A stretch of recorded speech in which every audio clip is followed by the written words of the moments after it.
Good afternoon, everybody. I'm your host, Crystal. This is another edition of the 9 o'clock Meltdown podcast. And over Instagram video, I have Karen Jean. She is the founder and the entrepreneur of Ghetto Girl Travels. Hello. Hello, how are you? I'm good. I'm good. We were just talking a little earlier, and it's bright and sunny here, but it's nighttime where you're at. Where are you now? I'm in Yerevan, Armenia. Woof! Armenia. That's amazing. Yeah, Now, I had the honor of reading a little bit of your blog beforehand, and you, my dear, have traveled the world. Holy cats! Your story is absolutely amazing. You grew up in Detroit in the '60s, kind of more on the poverty side of things.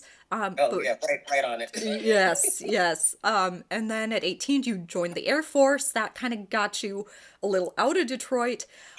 You took $1,000 and backpacked around Europe, and you haven't stopped traveling since. And now also you're an educator at Duke University. Um, you've got two master's degrees. Have I left anything out? No, you're good. You're good. All the volunteer service, Peace Corps, AmeriCorps, American Red Cross. I like to join things. So That's fabulous. That's wonderful. But Karen, can we kind of let's jump into the beginning? yeah, I know yeah, in your kind of introductory blog, you had said that looking at traveling outside the US was never really in the books for you. Is that something that just never happened or something that you just were never taught? I mean, how did this come about? Because you went from zero to 10,000. It sounds yeah, like it yeah. took a Well, lifetime.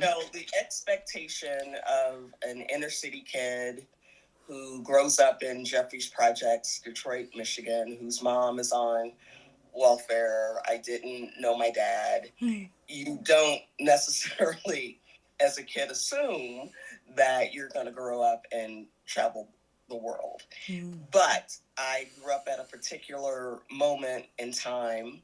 The Beatles played Ed Sullivan in 1963, and the British invasion happened. So, if nothing else, you knew that England was there. You knew that Mm-hmm. Liverpool was there. You knew London was Right. there. My sister was a bit of a hippie.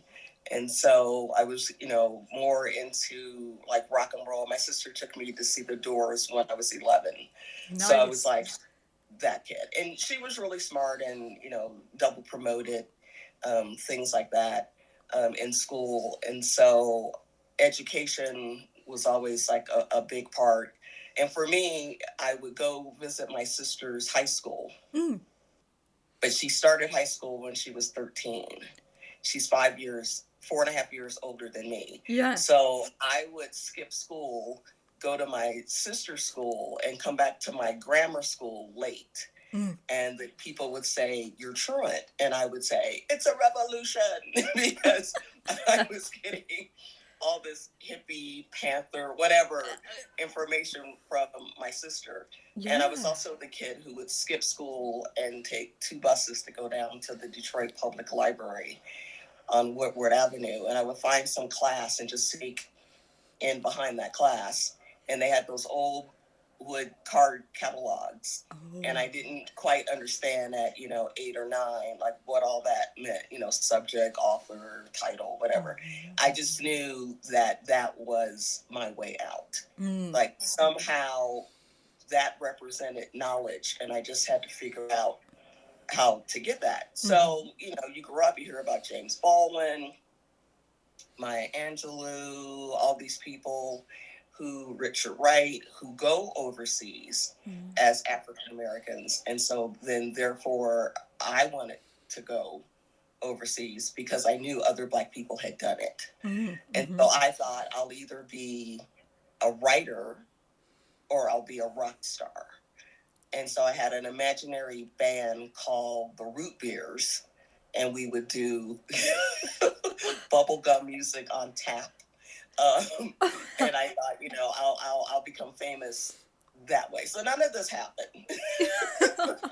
but but part of it happened though. You got out of Detroit, so Yeah, That's yeah, really cool. And there's also the phrase that knowledge is power. sure, And sure. I'm a huge perpetuator of that statement. I really do think knowledge is power. And not to get super political, but we've kind of seen the back and forth of Yeah, that, especially in the early 2020s, and sure, sure. hopefully we're hopefully we're kind of on the other side of that, but we'll see. Fingers crossed.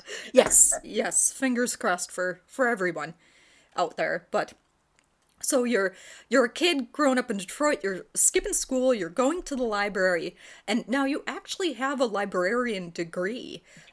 Now, was that kind of a track that you always thought you were going to go on? I know the Air Force kind of came into it Yeah. too, so how did that kind of all culminate? Was the Air Force kind of your way to get out of Detroit and get some travel in, or? Yeah, I signed up. I might have my mom sign me into the Air Force when I was 17.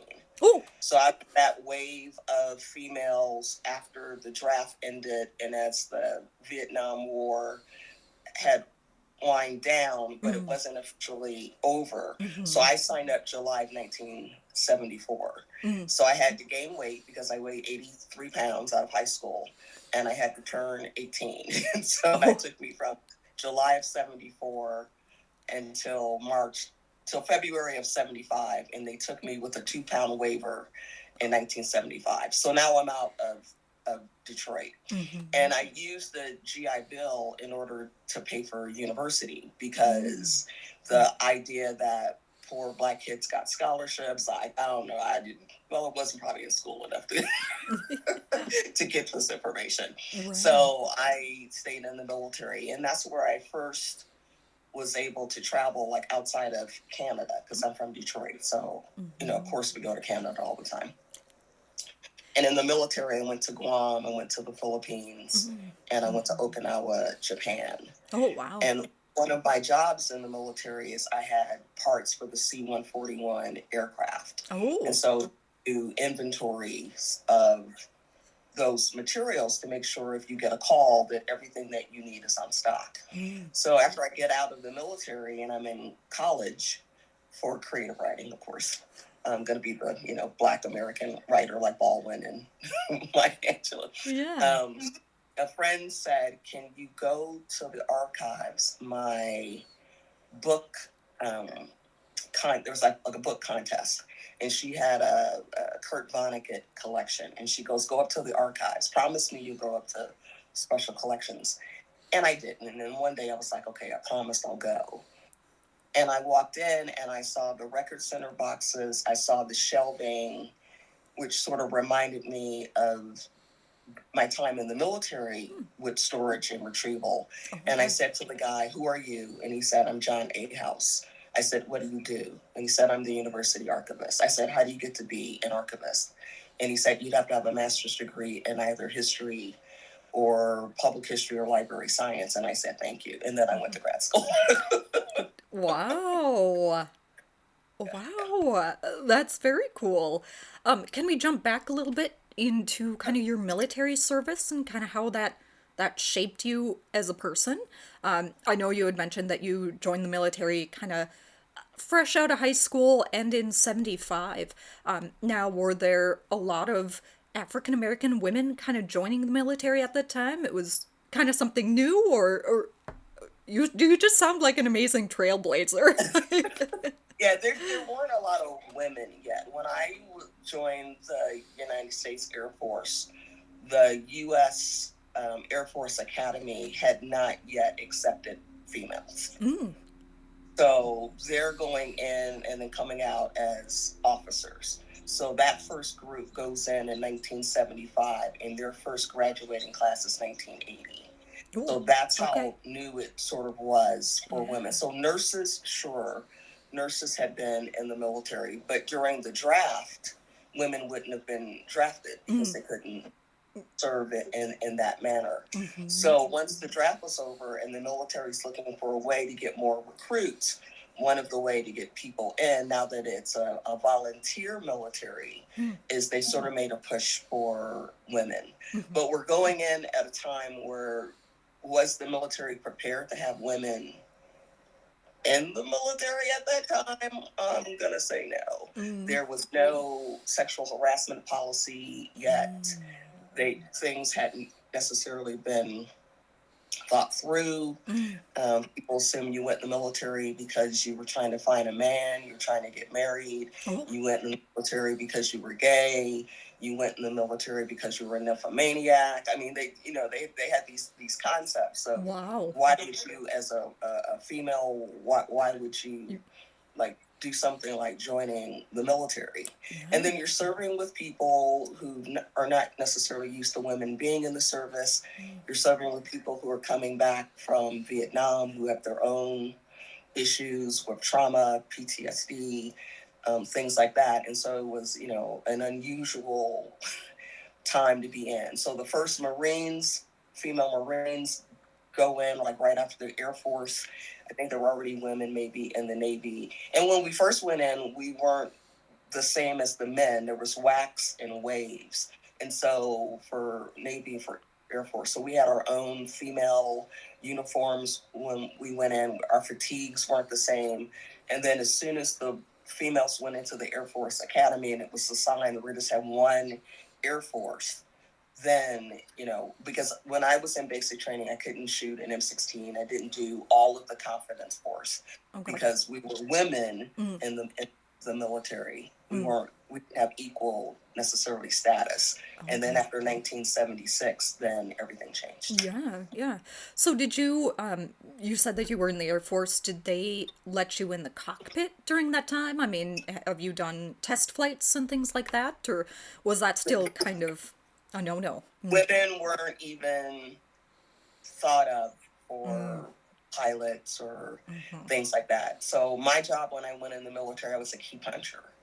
So Oh, I started okay. computers when I was the person key punching the card, and I would take the cards to the mainframe computer. It would do the printout, Mm-hmm. and then we do the inventories based on that. Okay. And so, Mm-hmm. and then I had a job where I had the parts I said for the C-141. And so if that plane went to a base that was a C-130, someone needs to take the Mm-hmm. parts in case the plane breaks down. And so then I'm on that temporary duty team to take the parts. But Gotcha. the closest I ever got was I was on some assignment in the States, and I had my parts in a hangar, and I went just to check on them before I went to bed.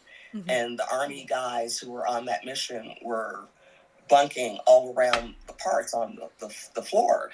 Mm. And so I came in and they were teasing me. They were like, "Hey, Air Force, where do you plan on sleeping tonight?" Oh, jeez. Because they were taking up the space. And I said, "The Holiday Inn. I mean, I'm Air Force. We don't sleep in a hangar." Oh.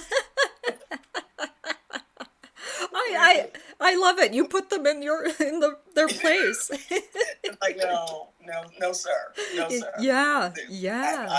You're Army. You will be sleeping next to my parts. I'm Air Force. I'll be sleeping in a bed. Good day. There you So, go. All right. Excellent. Good for you.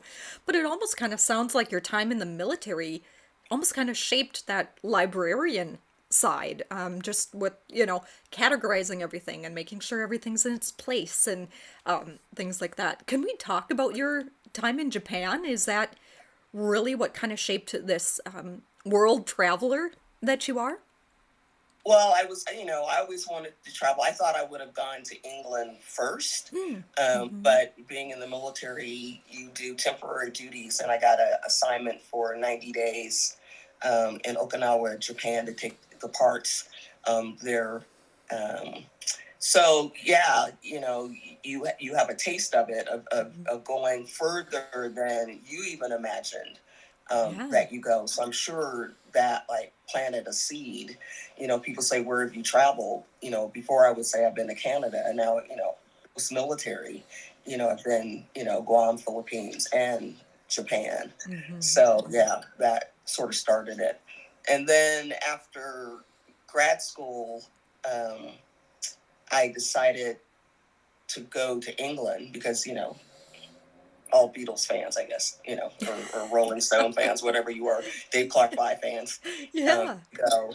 And so I went, and then I went the following year, and that's where I backpacked for the 90 days. And I had enough money. I had a Brit Rail pass for 2 weeks. I had a Eurail pass for 2 months, and I had $1,000 in cash. So I slept on the train probably 45 days. I had a sleeping bag. And so I saw Europe sort of, I would be in Rome, and I would say what it takes 8 to 10 hours. Mm-hmm. And then I would take that train at night and then be able to sleep on the train and wake up the next day, find a youth hostel, which, back then was pretty cheap. Mm-hmm. So from where I am now, where can I sleep for another 8 to 10 hours? And so I just sort of saw Europe in a really weird way, sort of up and down and back. You go up and then you come back down, and then you go all the way to Berlin, and then you come all the way back over. But it was a really good experience of just being able to do it on your own and just sort of backpack. Right. Through. And that sounds like Most kids aren't thinking necessarily that you can. Yeah, that sounds like an absolute amazing experience. And, sad to say, you wouldn't be able to do that today, not for $1,000 anyway. Yeah. So yeah, that's absolutely amazing that you got to do this and see kind of all the sights of Europe. I myself have wanted to go to Europe for a long time. I was fortunate enough to go to Scotland for 2 weeks in college. But other than that, that's kind of it. But I would love to go back. But I digress. So, so military kind of planted the seed of world traveling. Your sister definitely sounds like she planted the seed for you. How was your time in college and in grad school and things like that? Were there any, really big hiccups, or did you just really like buckle down and see it through? Like I know for me personally, I only have a bachelor's, but I definitely got senioritis bad. Like the last year, I was like, oh, do I really wanna? Yeah, How? well, college for me, I was 23 when I started because I was in the military for 5 years. So you're not going into uni as an 18-year-old. You're going into uni as a 23-year-old. So I had the GI Bill, so things were covered. I went to a state school. I got $311 a month on the GI Bill, and my tuition at Cal State Long Beach was probably $113 a semester. So great value, sort of great deal. And then grad school, I had enough left in my GI Bill because I finished my undergrad in 3 years. And so that was paid for. And then I went to Washington, D.C., and I worked as a circulation clerk, and Live Aid happened. And I walked from my job on GN 15th to the Peace Corps office after watching Live Aid all weekend. And I signed up to be a Peace Corps volunteer. And the following year, I was in Kenya. Because I couldn't justify if that's going on in Ethiopia. Like, what am I doing? Not that my going in the Peace Corps helped anybody in Ethiopia. Don't get me wrong. But you just have the sense of, why am I, just doing this? So I did that. And when I was there, I decided my degree in English wasn't going to help me. I needed to do history. That's because as an archivist, because I came in it as an archivist. As an archivist, as a records manager, I needed the history part. And so I finished that degree, and then I realized people with public history degrees don't make the same as people with library degrees. So so I was in Minneapolis with our friends Venus and Lynette. And then I applied for the University of Michigan, and I did grad school at Michigan. And I had my mom, she had Alzheimer's by then. And so I finished my library degree in 11 months because I could live like that, taking her to adult daycare, then coming back and working 3 part-time jobs and taking 6 graduate classes a semester. I could do that for a year, but I couldn't do it for longer. And Right. then I applied for the College of William and Mary in February, interviewed in April. They made the offer in May, and they said, "Can you be here July 1?" And I said, "I don't graduate until August." Mm-hmm. And they said, "We'll wait." So I was very fortunate. Yeah. I was very lucky that it just all. So, and I Mm-hmm. know probably the people they called at the school were like, "This woman is insane. She's taking care of her mother. She's taking all of Mm-hmm. these classes." And I Yes. just think, the universe was just like, Mm-hmm. "Okay, we're gonna give this person a break." Oh, And yeah. so I did that for 3 years, and then I worked as the director of an archives at Cal State Dominguez Hills for 6 years. And then my friend contacted me and said, "Your job just opened at Duke." And I looked, and they were reopening a search for the director of the John Hope Franklin Archives for African and African American documentation. And I was like, "John Hope Franklin, the guy who wrote From Slavery to Freedom? I love Cali, but I'm going to apply for this." And I Yeah. applied for it, and I got it, and I worked there for 15 years, and then I retired February of 2017, and a month later, I was in Armenia as a Peace Corps volunteer. Okay. Oh my gosh. Karen, I might just cry from absolute amazement that you're just so amazing. Oh my gosh. There are no words to describe how I'm feeling right now talking to Thank you. you. Um oh oh that is a lot all at once. Oh my God. Thank you for talking to me. Whew. But Whew. that's the beauty of being a hood rat. That's the beauty of being a kid who grows up that way. Like when if you can figure out a way out, you owe it to yourself. You owe it to others to just get it done. Right. I mean, Right. if you are fortunate enough for whatever reason, to get it out, and you have angels with you the whole time. My 17th day of basic training, my mom went blind from glaucoma. Oh. And so the Red Cross called and said, "Send her back." And my TI, my instructor, said, "We're going to send you back." And the look on my face that after 17 days of being out of Detroit, I was being sent back to Detroit must have been like, and Oh. she said, "Go out in the hall." And I stood out there for maybe 40 minutes. And she called me back in, and she said, "They've operated on one eye. They've saved it. They're going to operate on the other. They don't know if they can. I'm not sending you back to Detroit. You have liberty to call your mother whenever you want. You don't have to ask anybody to call." There was like a coin phone booth right outside the office. But if that one individual hadn't have done that, and she could have gotten in trouble. Like when the Red Cross calls and say, "You send someone home, you send them home," and she took it upon herself. So the fact that she did that, I was able to get the GI Bill to go to college. But the entire time I was in the military, I was able to send my mom 1/3 of my salary. Oh. So they cut my check and they cut my mom's check. So when I wanted to go to uni, I contacted my mom and I said, "If I go to uni, you don't get the money." And she goes, "I never expected the money." Oh. So once again, my mom could have been that mom who said, "No, I need the money," right? And then maybe I wouldn't have gone to grad school. I Right. wouldn't have gone to undergrad. And then even in going to undergrad, I had the money. I had the money coming as a vet, but I didn't have the money. And the lady who worked the housing said it's $750. I didn't have $750. Oh. So I Yeah. called my mom, and she had a German neighbor who was older, and he drove her probably 15 miles an hour to a bank. I don't know where my mom got the money. I don't know how she got it to, Western Union, but she sent me like $150. I went back to the woman. I just still didn't have the amount. And she said, "I'm going to put you down as paid in full.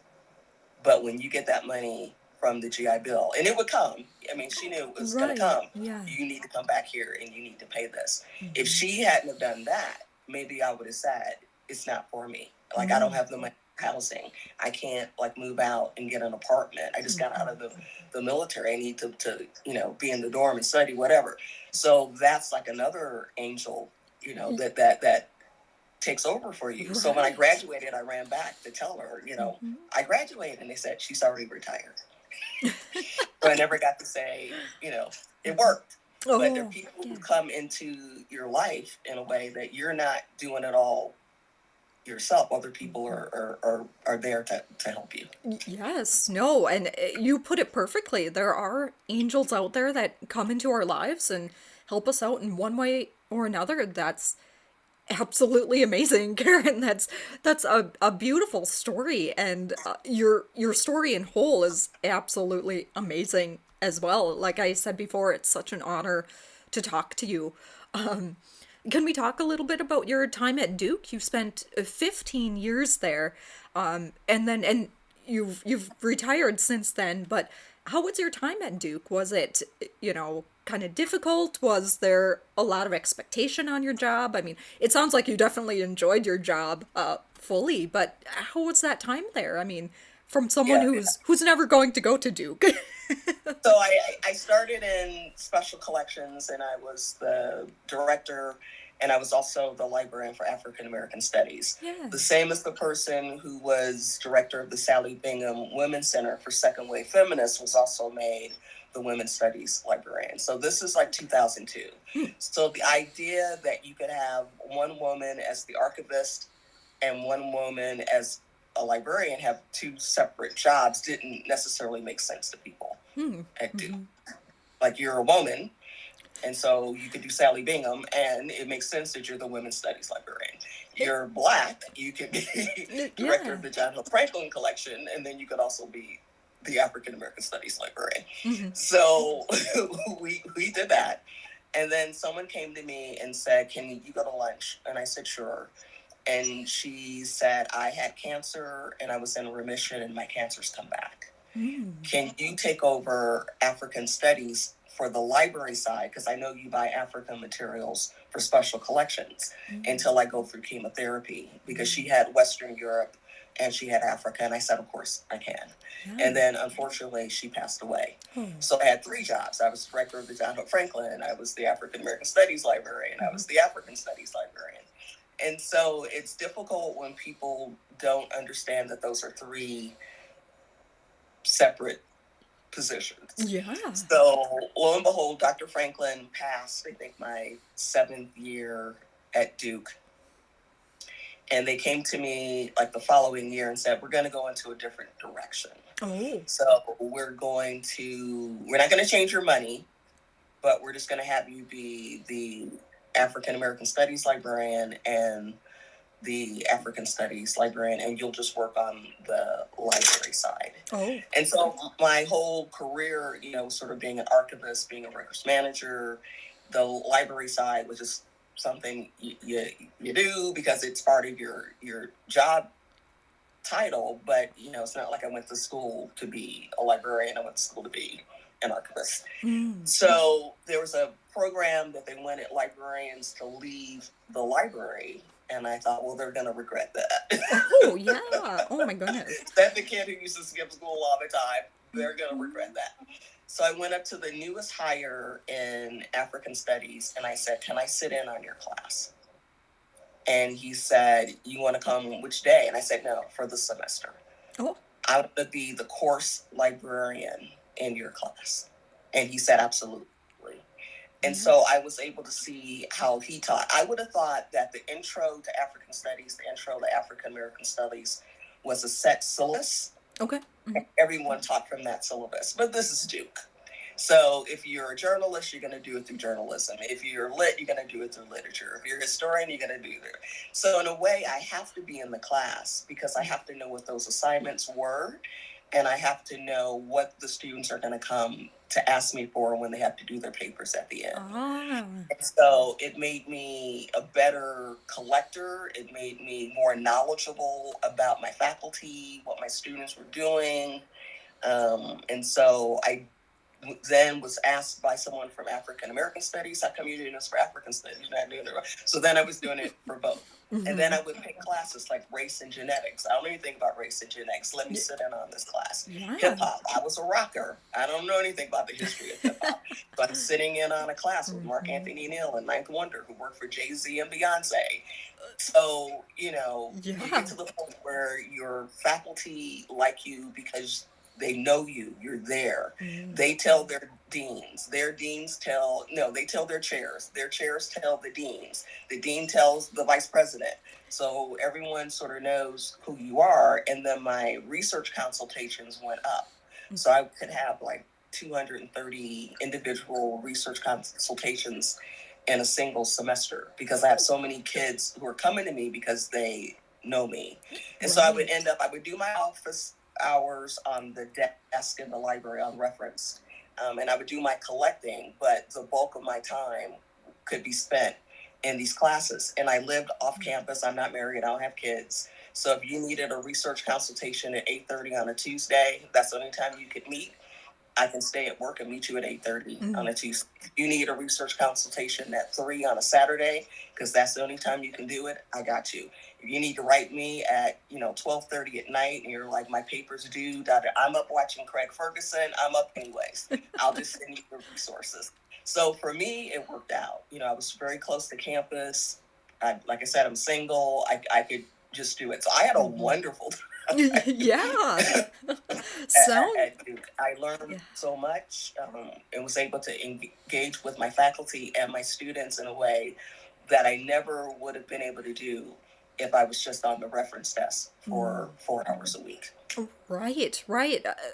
Karen, that's absolutely fabulous. You're gonna hear me say that word a lot. um, that's absolutely wonderful.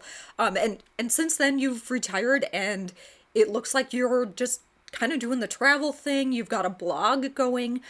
Can we talk a little bit about the name? How did you come up with Ghetto Girl Travels? It kind of rolls Yes. off the tongue. It's got a lot of a weight to it almost. I mean, especially in this day and age, with words and how they're all, all over the place. But I'll let you take it away. Yeah, I used to, have a saying that they were going to take away my Ghetto Girl card, Oh, my Ghetto Girl green card, because, I'm going to see Journey. Not that black people don't like Journey. Don't get me wrong, because we really? really do like Journey. Yeah. They're like the Fallout Boy before the Fallout Boy was Journey. Yeah. But I would tease with people when I would do something, like, yeah, they're gonna take away my Ghetto Girl green card. And then when I was trying to think of a name for my blog, I had said that Ghetto Girl so much, I was like, Ghetto Girl Travels. And in a way, someone, I remember saying, well, why would you call it that? Why would you call it ghetto? Because people don't expect kids like me to travel. Mm. And so if one person sees that and says, what is she saying? Let me click on to this to Right. see. Or if one kid who's living in the projects or whatever sees it and understands that it doesn't matter where you're from, you have the opportunity to sort of see the world. You have to figure out a way to get there, and it's not going to be easy. Mm-hmm. But, and I want people to know that people that you don't believe get to travel the same way other people do. Yeah, we do. Mm-hmm. Yeah, we're out there. So it's Get Little Travel, and I try to blog when I can. I'm a lazy blogger. My creative writing professors would be like, "What is wrong?" So I've been traveling since I retired February 28th, 2017, and I arrived in Yerevan, Armenia, with the Peace Corps that March. Mm-hmm. And I served here for 2 years. I had a month off. I had to go back to America to get a test, and I went straight into Peace Corps Ethiopia. I served there for only 9 months out of the 2 years because COVID happened. Oh, Peace yeah. Corps closed down worldwide, and all 7,000 Peace Corps volunteers were sent home. Mm. So I went to the director of Peace Corps Ethiopia and I said, can I change my home of record? And I had this big long story for him, like, well, you see, he was like, KJ, I don't care. Like, what do you just give me the form? And so I changed it to Honolulu. Oh. So I had a Peace Corps Kenya friend, and she knows public policy, public health. She was my roommate when I had my mom who had Alzheimer's at Michigan, and I didn't understand COVID. Like, I was a Peace Corps volunteer living in the village. I didn't have TV. I didn't know. And I said, I know one person in this world who's going to understand the protocols for COVID, and that's where I'm going. So I stayed there for 90 days, and then I was thinking Peace Corps was going to open again, and it didn't. So I signed up for AmeriCorps, and I went to Alaska, and I worked in Alaska for 2 years. Finished that last May, And then I waited until my Social Security money hit, Mhm. and it hit in November, and I left the US December 1st. And so on December 1st coming up, it'll be my first year of travel. Oh my goodness. Wow. Nonstop. I mean, even when the world basically stopped, you didn't. That's We don't. We yeah, don't. yeah, that's excellent. Absolutely wonderful. So now you've spent a year traveling outside of the US. Have you just been kind of sticking to Europe, or are you looking at doing some world traveling? I started with Guam Okay. because I had told people I'd been to Guam and I'd been to the Philippines, but I had been on Air Force bases. Mm-hmm. I really hadn't seen it. So the first place I wanted to go to was Guam. So I did Guam, Thailand, Laos, Cambodia, Vietnam, Singapore, Indonesia, Malaysia, Yeah. Taiwan, South Korea, Israel, Georgia down to Armenia, Armenia over to Moldova. Then I went to Italy and visited some friends. I had some friends come from the US to Italy. And then I decided, I think I'll walk the Camino de Santiago. So without any training, and I'm 67. Y- So without Yeah. any training whatsoever, I bought some shoes, got some poles, got a bag, and went to St. John Peter Port and walked, was it 680 miles? I So it took bow, me 40 days. bow. Oh my goodness. It took me 40 days. I didn't finish in 30 like the young people, Uh, but that's I okay. did finish. I did Yes. finish. And then I ran out of EU visa because we only get 90 days and you have to wait 90 days. And so December 5th will be when I could get another Mm-hmm. EU visa to do more of Europe. So I Okay. was like, where can I go? And I was like, Mm-hmm. oh, the UK is out of the EU. And Mm-hmm. so I went to Cardiff, Wales. I'd never been to Wales. And then I went to Northern Ireland, went to Belfast and Derry, and then came back and I'm doing dental work in Armenia with my old Peace Corps dentist. And so now I'm just here.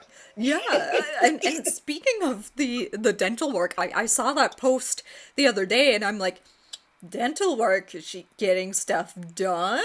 like like it just kind of it's not something people really think about. You know, everybody thinks that, oh, America's this way and this country is the other way, or backwards or whatever, and that's not the case. No, no, Um, no. we're so worldly now that, I mean, almost all of us are on par, unless you go into like a really small village somewhere that maybe has one Sure, TV. But even sure. that's rare to find now. So yeah, I'm glad you're getting your dental work done. Yeah, medical tourism is such a big deal, and Hmm. dentists in Armenia is where other former Soviet countries, when they need dental, they come here for nose jobs. People come here. Thailand's the same way. Yeah. Dental in Thailand. It's like Americans going across to Mexico Hmm. for certain procedures, or Mm. because it's cheaper than it is in America. And I needed an implant, and I just don't have a dentist. And this woman was my dentist for 2 years when I was in the Peace Corps, so she's just Oh. someone that I trust. Hmm. And Hmm. I was able to come in, see my old host family, hang out with people, that I know. Everyone in the hotels remember me. I was the closest volunteer to Yerevan, so I was always here on the weekends. So it worked out. Yeah, perfect. Excellent to hear. Excellent to hear. We all need good dentists. Yes. And good doctors and everything Yeah. else, but I digress. So, what are your plans coming up? I know you're hanging out. You're in your hotel right now. I called you Yeah. and it's Yeah. nighttime. Yeah. But where are you traveling next? What can we expect? Where's it gonna go? I have missed my annual physical, Ah. and at 67, Duke University Medical is not happy. They're not happy. So I Yeah. keep getting reminders. You Yeah. have missed your physical. Hmm. So my next stop will probably be from here to Mexico. Oh, okay. I'll get to Mexico City. I'll book my Duke Medical. I'll go up um, to North Carolina, get that done, go back down to Mexico, Hmm. sort of spend some quality time in Mexico City. I think if you're going to travel and your blog is called Ghetto Girl Travels, you can't be afraid of Mexico City. I mean, I know people are like, it's dangerous, it's whatever, Hmm. whatever, you shouldn't go. I'm from Detroit. So for me, if I went back to my neighborhood in Detroit versus me going to Mexico, same. Like Mm. I can't even Hmm. think about it that way. Hmm. I'm just gonna go and just do it. I've not spent quality time in Canada. I've been to Canada since Hmm. I was little because Detroit is just right across the Detroit River. So I'm able Right. to do some quality time in Canada. Then there's the Caribbean. I've never been to South America. I have a friend who says she's got a house in Brazil. Maybe I can stay in the house in Brazil. So part Yeah. of the way I travel is someone will say, "You're in the Philippines. I'm in Taiwan. Okay, I'll go to Taiwan." So it's Yeah. just not me picking the places. Sometimes the places are picked because they're people that I know or their experiences that I want to have. Hmm. But the Caribbean, I haven't done a lot of. Mexico, I haven't done a lot of. Canada, so I'm going to do that probably next. Wait and see what happens in the rest of the world for a Hmm. minute, and then see where else I could go. So the plan was I did service for 5 years, 3 years as a Peace Corps volunteer, two in Armenia, one in Ethiopia, and I did 2 years in AmeriCorps. So since I did service for 5 years, then I would travel for 5 years. So that was the plan. We're done with year one, and we'll see. Yeah, excellent. Excellent. And Karen, I think you're thinking about this um very intelligently. The world is kind of on a hairpin, Yeah, honestly. yeah, As much as we'd like to say it's not and kind of be sucked into our own little bubbles. But it really is. There's a lot of upset in different areas and for different things. I won't get into it too much. People can watch the news. yeah, so, so, yeah. but kind of something that you had mentioned earlier is being kind of in Mexico City and more kind of almost those dangerous places. They get labeled these ways, but it's my belief that you can do those things and you can travel to those places, but just be aware of your surroundings. I mean, you hear about people that get kidnapped and things like that, but you know, at some point you also got to take accountability for yourself too. And Yeah. I mean, from being a world traveler like you are, I mean, has there ever been a spot where you felt kind of uneasy, or is it always just kind of being aware of your surroundings, being aware of what's going on? I mean, can you speak to that a little bit? Well, at this point, as a 67-year-old African American woman, if you kidnap me, you don't want money. The United States government is not going to give you a dime.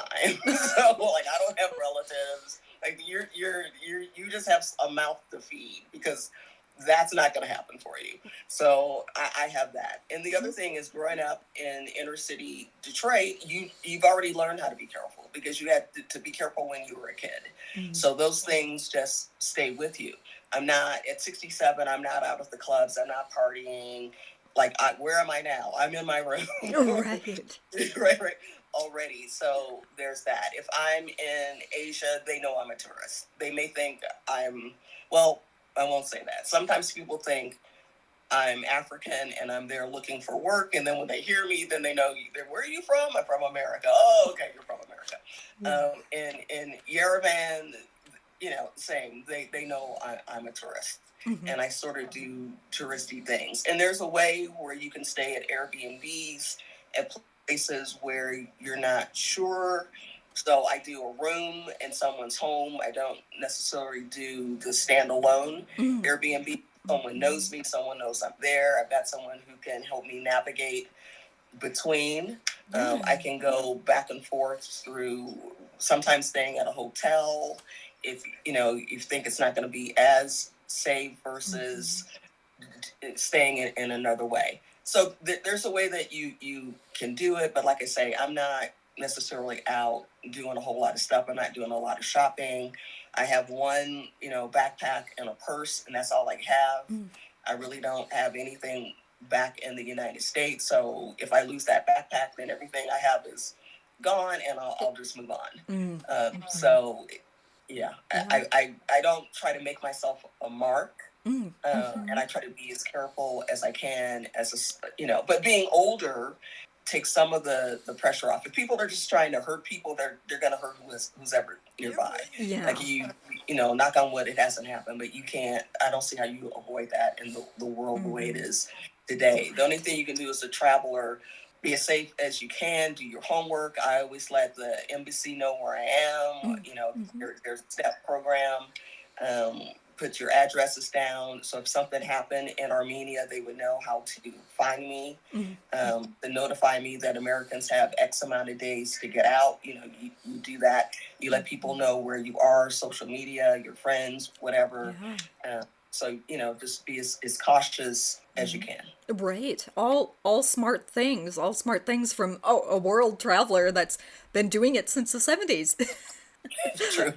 Yes. Karen, thank you so much for taking time out of your busy schedule and evening to talk with me in the wider world about Ghetto Girl travels. You're an absolute inspiration, and it was an absolute honor to talk to you. And now I'm getting all teary-eyed because I can't express the amount of gratitude and the amount of warmth and depth that you have. It's absolutely amazing. Sorry, like I'm getting all emotional right now. This is kind of... So let's do Scotland. Come on. Well, yes. Go down the Bay City roller. Yes, no, I will hold you to that because so my husband's last name is Abernathy, all with E's, and his family came from the Abernathy town, and they have a tower, and I said, I'll marry you if you show me your tower. There you go. And he has yet to do that, so... Oh, dirty pool. That's not good. We gotta make that happen. Exactly.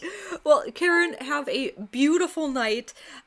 Safe travels to you on your next journey, and this will not be the last time we talk. I know, and if your followers out there, we're on Instagram, Ghetto Girl Travels, Facebook, we got a blog, TikTok. We're everywhere the hip people want me to be. All right, fabulous. I have not ventured over to TikTok yet, but hats off to you for doing so. All right, bye everybody. Yes, have a wonderful evening.